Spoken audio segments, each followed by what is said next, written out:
Let's talk about MK. Do you speak to the old man? What is your current relationship with him? My relationship with the old man is very good. I spoke to the old man. He launched that thing on the 16th of December. We met on the 15th of December, if not the 14th, somewhere there. And he had actually suggested that there should be such an engagement to brief me about then his next political move. And I had a different view. And I said, look, we are here as the EFF, and we think we've got solid structures and good election machinery. We can actually, with your endorsement, make some inroads in difficult areas where we couldn't make inroads before. And that you do what President Mugabe did with Chamisa and says, I'll vote for this young man because I can't vote for people who tormented me. That was not to be, but we agreed that let's go and fight this battle, and we'll meet each other on the other side. You wanted him to endorse you? We wanted him to endorse the EFF, and we didn't want him to join the EFF because we never asked Winnie Mandela to join the EFF because we knew that she was ANC through and through, and she was too old to can change anything at that time. And we ran a risk of getting her to join, and after she joins, she says, Viva ANC in a meeting of the EFF, because that's what she knows all her life. So you're like, let's keep her there, but she's no longer there. She's just respecting those she struggled with, and most of them have departed. The same thing with President Zuma. You can't say to Zuma, leave the ANC and join the EFF. And that's why even when he went to the MKP, he said, I remain a member of the ANC, and I'm going to campaign for MKP. And I find President Mbeki's comments to be very inconsistent. Because for some reason, President Mbeki thinks we didn't know that he was behind the formation of COPE. And for some reason, President Mbeki forgets that he's the one who was saying he will not campaign for the ANC, that he's actually the one who started that kind of language, that he has to be convinced why he must vote for the ANC. He'll vote with his conscience. He'll vote with his conscience, and that at some point he was saying his vote is a secret. I think Kgalema also at some point said something like that his vote is a secret. And today they say, no, we ANC, we're pushing ANC. And you see that, the issue has not been the ANC.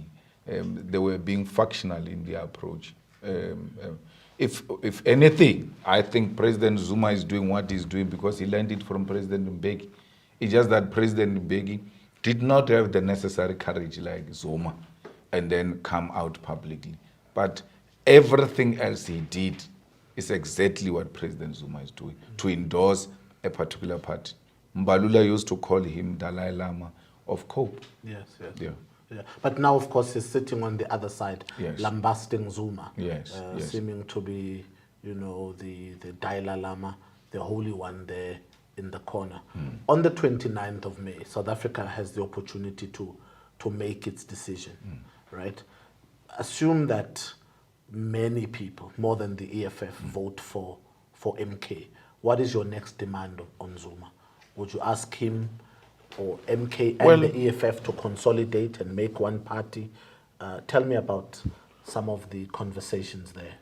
Well, there's no need for one party, as long as there is convergence of ideas, even if you come from different parties, because ours in South Africa is a multi-party democracy. And therefore, the existence of other political parties should not be viewed as something that we wish to extinguish, because in doing that, then you would have undermined the latter and the spirit of the Constitution of South Africa. So President Zuma says land, we say land, he says jobs, we say jobs, and many other areas. I may not agree that teenage pregnancy girls must go to Robben Island. Yes. Where are the boys going when the girls go to Robben Island? Because it takes the two. But he must tell us that, because it takes two to make a baby. So to say girls only must go to Robben Island is a discrimination in its own. That's why we never agreed when we were in COSAS that pregnant girls must be chased away from school. Because some of those girls, the people who made them pregnant, by the same they were in the same school with them. Yeah. She loses her school time, and then the guy progresses. So, but look, I don't think those are the fundamental ideas is married to. We can always engage about that. In my assessment, the EFF and the MKP differ on three key policies, if you will. You differ on the LGBTQI question. Absolutely. Zuma's statement in the last week or so that he will have to review that policy has had members of that community up in arms, and it's a community you have endorsed and showed support to. Even outside the embassy of Uganda in Pretoria, you wore the rainbow scarf as a symbol of solidarity with that community. Absolutely. The second would be the open border system. Perhaps to your lamentation, you've said foreigners who then find themselves out of the country must find creative ways to come back into South Africa. I don't know if you've had rethoughts about those sentiments. And then, of course, the final question would be such as the girls and the boys, as you say. Has the EFF reconsidered its approach on the open border system?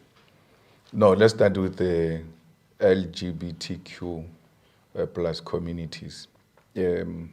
What are the bases? On which ideological basis do you ground that argument? Is grounded on which ideology? Because there's no any other ideology which is progressive internationally that suggests as a progressive political party, maybe worse in the left, you should not allow LGBTQ plus. And my memory doesn't serve me well. Like you said, it was so many years ago where we were in a club with Dudu and them and all of that. But if I'm not wrong, President Zuma has got a child who is part of the LGBTQ plus communities. I'm not sure, and I don't know how he navigates that point at home, because my son once confronted me and said, I hear the EFF doesn't want white people. I said, what do you mean?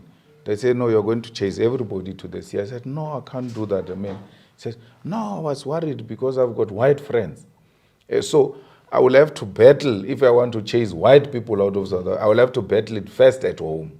And there are certain things that you just know you can't win, and you stand a chance of being embarrassed by those. We are not far from President Zuma on the foreign policy.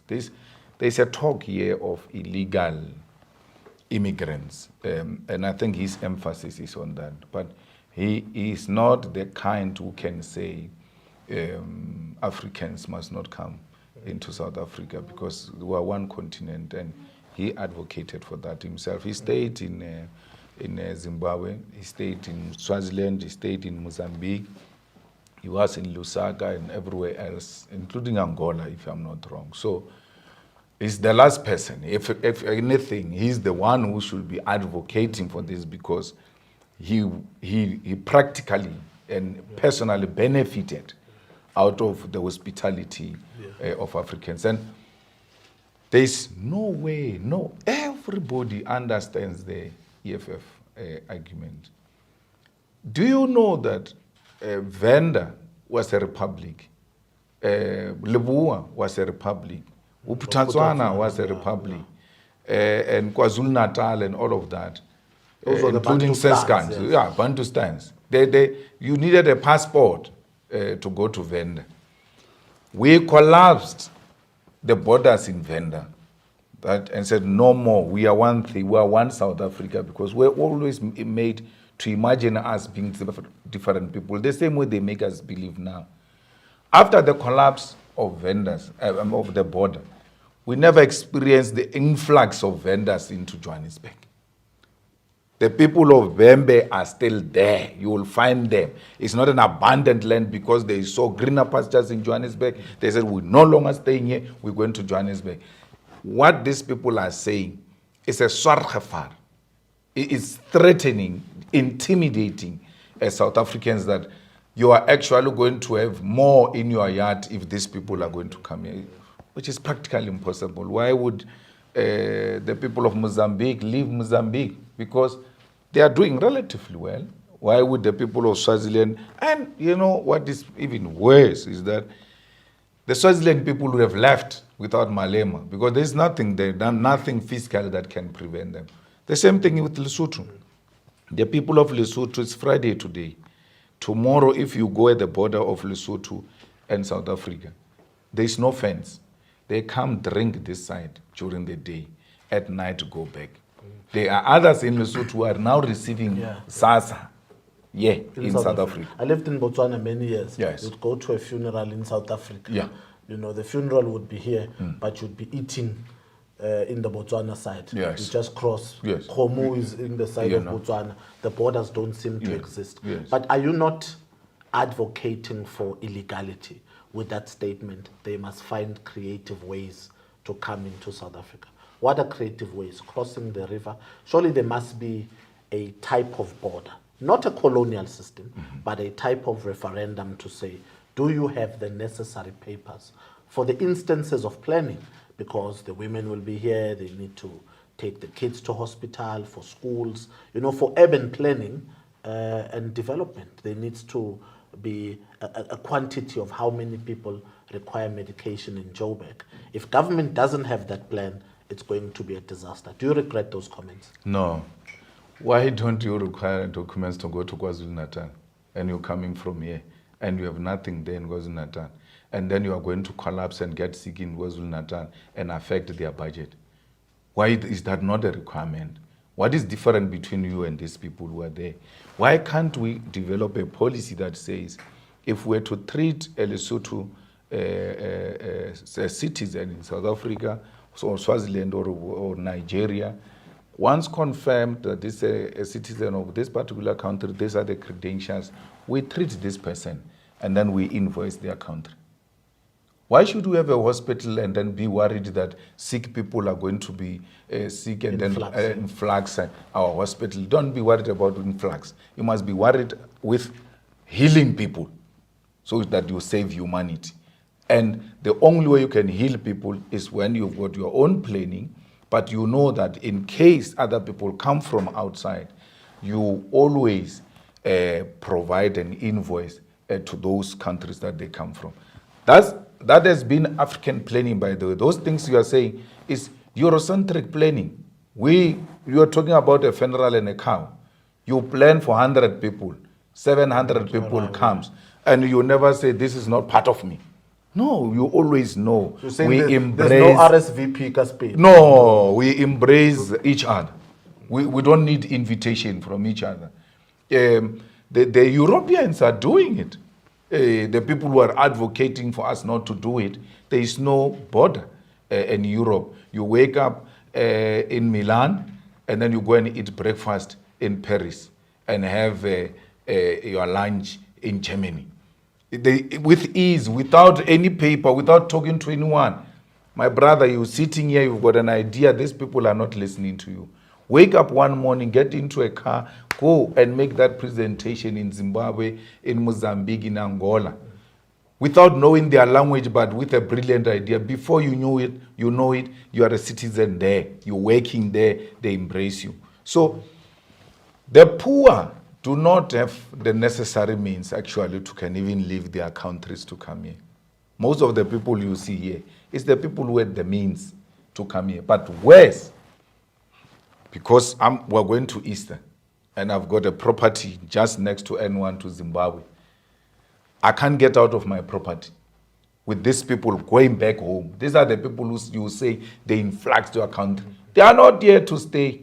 They are here to make the means and they go back to their homes. They are never here to stay. They are never here to occupy your land, They're never here to take away from One you. argument says, when the Malawans and the Zimbabweans go back home, who's going to work here? Because there will be no staffing in Gauteng, right? The restaurants, the hotels are all foreign HR. Those are the foreign hands that we use. The counter argument is that it will be empty because these people come and work. Many of them do work that South Africans don't necessarily want to do.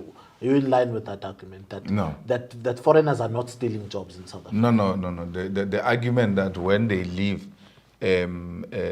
our restaurants on people and all of that, it's not entirely correct, because they are hired by restaurants with an intention to pay very minimum wages, and they don't want to spend on workers.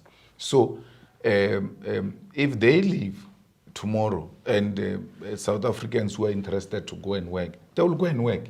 The problem is going to be for the bosses, because South Africans are not going to accept a minimum wage. They will want wages that speak to their lifestyle, that speaks to their living conditions and qualifications.